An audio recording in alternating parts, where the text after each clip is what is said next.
Hello, I'm Nick Stachokas, the Student Services Improvement Specialist and Section 504 Coordinator here at the Charter School Institute, and today we're going to provide a brief overview of Section 504 for new leaders. In the corner of the presentation throughout the slide deck, there will be a little speaker icon, which you can click on for audio on any of the slides. What is Section 504? Section 504 is a federal non-discrimination statute that prohibits discrimination based on disability in any program or activity operated by recipients of federal funds. This is something to keep in mind because Section 504 is quite a broad law that covers a lot of different things, not just schools.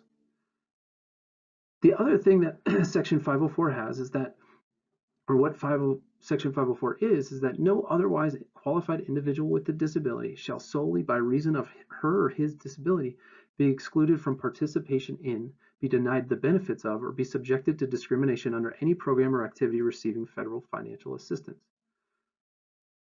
What they're trying to focus on, and what the federal anti-discrimination statute really wants to emphasize, is that everyone has access equally. So meaningful access is what Section 504 is really at the heart of the law. To reiterate this, Section 504's purpose is to ensure that students with a disability have educational opportunities, benefits, and meaningful access equal to those provided to non-disabled students.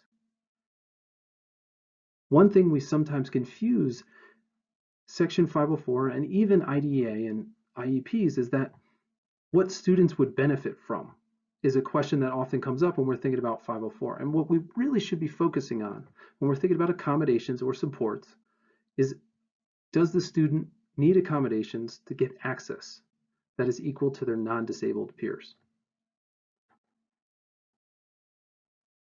So who is eligible for Section 504?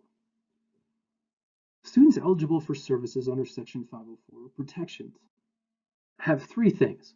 They have a mental or physical impairment that substantially limits one or more major life activities. So those are the three criteria that you're looking for when a school is trying to identify students. The other things that are possible for students that will be protected under 504, they might possibly already have a record of such an impairment or might be regarded as having such an impairment. But when we're thinking about initial identifications, those are the three criteria: mental or physical impairment that substantially limits one or more major life activities.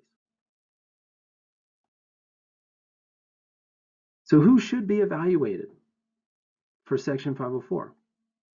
Schools should evaluate students who need or are believed to need services. Essentially, the obligation to refer for evaluation are students you suspect might have a disability.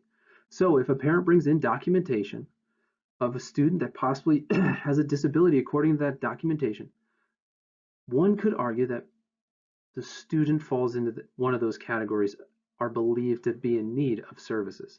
However, as we see in the last one of the OCR rulings says that Section 504 does not require the district or school to evaluate a student every time a new diagnosis is made. However, it should evaluate students who are having serious problems in school and the district or school has reason to believe that those problems may be attributable to a disability. Now, if you don't feel like you need to evaluate a student, you need to make sure that you have documentation around those reasons and that you're very clear with the parents around the reasons why you chose not to evaluate. However, as it says in this ruling, if a parent brings in documentation, it might be difficult to argue that. So at the heart of it is to just make sure that you have everything documented and that you're making sure that you're extremely transparent with the parents around your decision-making processes and that you're going through the correct protocols for Section 504 through the referral and documentation and identification processes. So when we're thinking about the different categories for Section 504, the three parts to identifying a new student or student's identification for Section 504, physical or mental impairments. Here are the different categories, and I just want to list all of them out that would fall under a physical or mental impairment that would be qualifying a student for Section 504. And this slide just continues from the previous.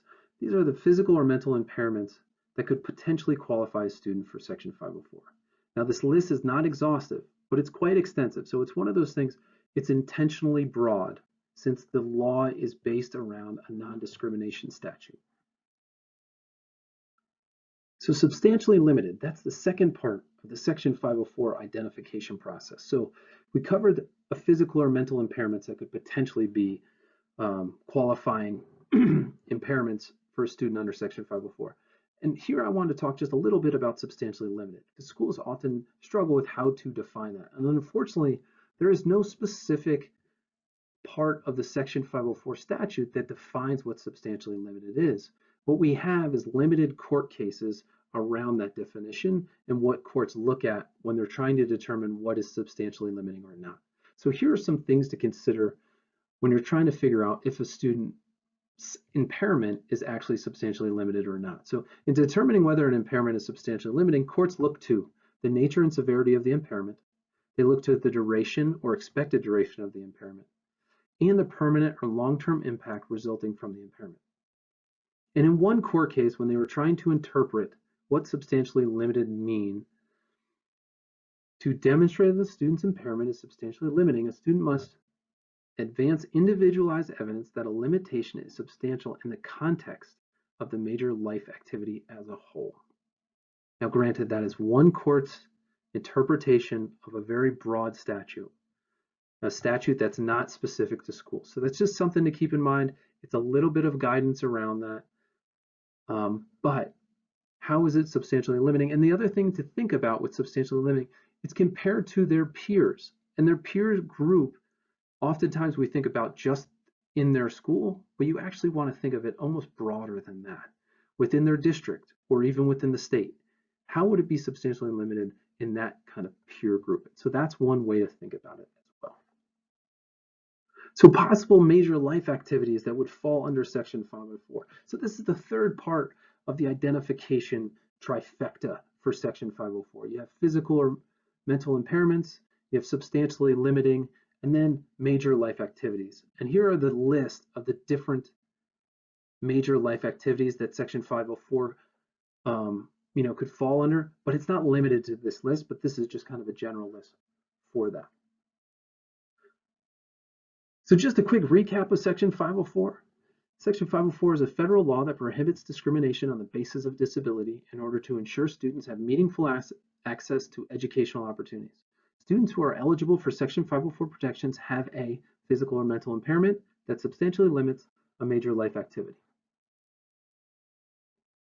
Here is my contact information. Please feel free to reach out with any questions around Section 504. Thank you.